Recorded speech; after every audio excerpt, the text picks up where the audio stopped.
Hi guys! Ayan po. So, nandito na po yung ating barley guys, no? So, yung gagawin ko dito ay titimplahin ko lang siya guys sa isang baso guys na may tubig. So, itong tubig na ito guys, pwede siya na lukewarm water or cold water. Pero yung sa akin guys, normal lang siya na water. So, ito guys, i-ano ko lang siya guys, buksan ko. Then, bubuhos ko siya dito guys sa aking tubig.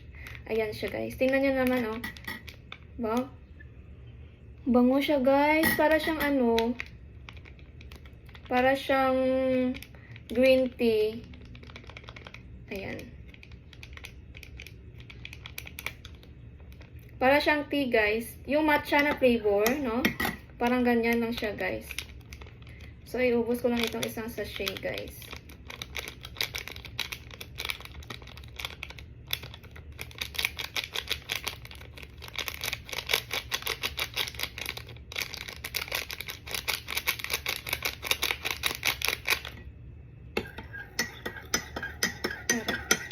Ito na siya guys.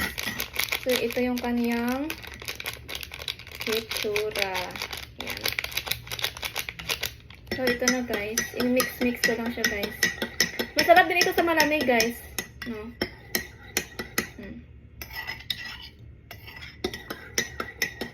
So, pwede niyo itong inumin guys 30 minutes before meal. And before bedtime guys. Ayan. So, ipapakita ko lang guys. So, ito siya guys. Ayan siya. Ayan yung kanyang itsura. Ito siya guys. Ayan siya. Kulay, kulay green siya guys na parang matcha. So, ngayon, ay inumin na natin guys. Ayan. Ayan guys.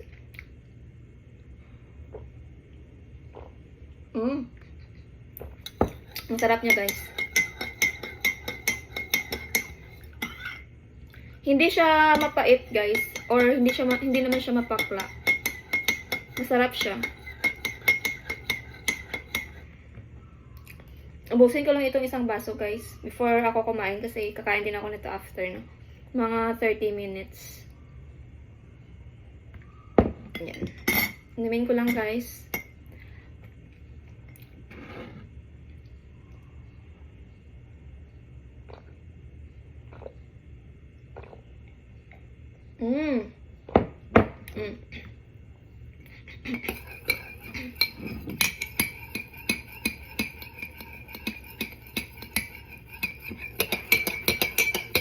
Masarap siya guys.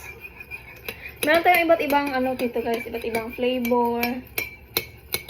Meron tayong choco, meron tayong coffee latte, coffee macchiato. Meron tayong acai berry, ayan. Meron tayong black coffee. Meron tayong coffee mocha din guys, no? Ang daming flavor guys, daming pipilian. Ayan.